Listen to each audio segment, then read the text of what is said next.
Our second guest today on Channel 18 is Wil Remillard, the Veterans Representative. And Wil, you got a little new location here now, right?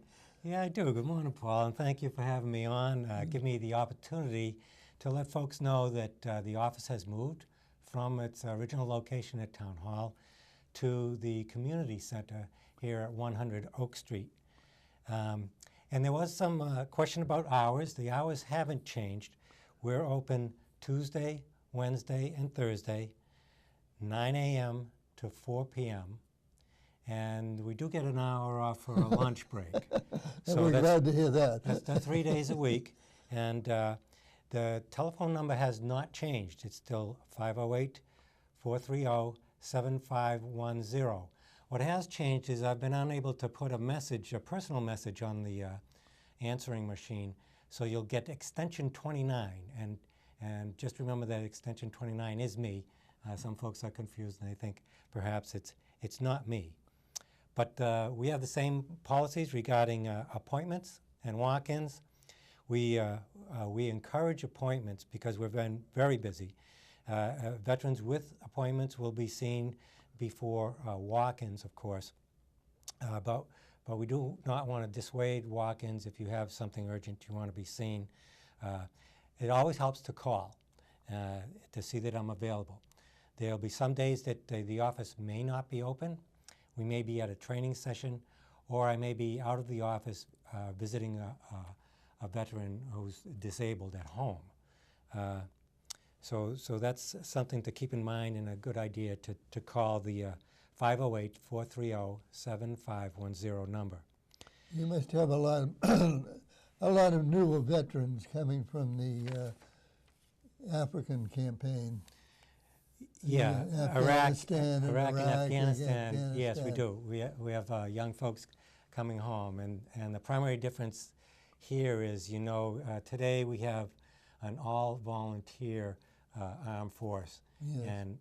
and so with the regular armed forces and with the reserves and the National Guard, we see a lot of folks having multiple deployments. Yes. So whereas in previous wars such as Vietnam, we conscripted or we drafted a lot of folks. They did 1 year of service in country usually, 2 years usually a minimum enlistment period.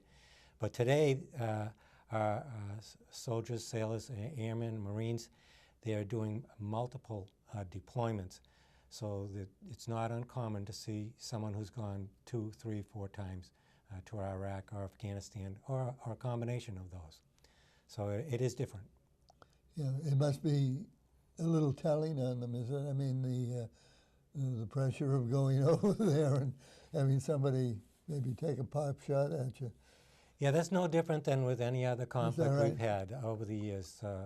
World War I, World War II, Korea. Always the same experience.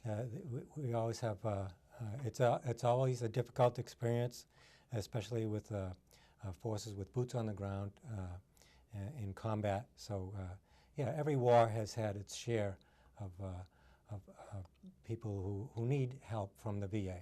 Well, that's good. I'm glad we have you. Yeah.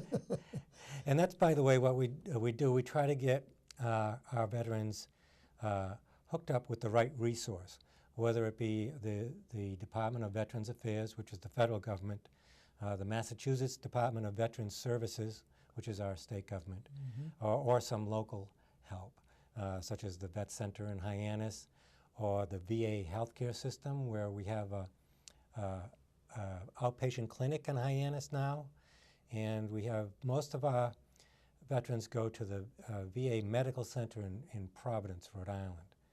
So we have a lot of avenues for care and resources, and a lot of what I do is make sure our veterans get the right help from the right resource. Well, that's a job. The right help from the right resource. Yeah, so that's primarily what we do. And if I can, I'd like to take the opportunity to thank folks who helped with our Town of Harwich Veterans Day ceremony. Master Sergeant Larry Cole. I think we all know Larry Cole, and he did a fantastic job. He was our guest speaker. Reverend Jim David, he always does a really fine job with us, and Board of Selectmen Chair Larry Ballantyne offered greetings. And I want to say a special thank you to Annie Harris. Annie Harris has been doing taps for us at Memorial Day and Veterans Day for 5 or 6 years now, and now she's a senior in high school, and I'm a little bit afraid we're going to lose her. She does a flawless and fantastic job with taps, and it's a very moving rendition that she does, and we so appreciate folks contributing to those events. So. Well, very good. So, well, we thank you for coming again. Thank you, Paul, for having me. Well, it's our pleasure. Okay.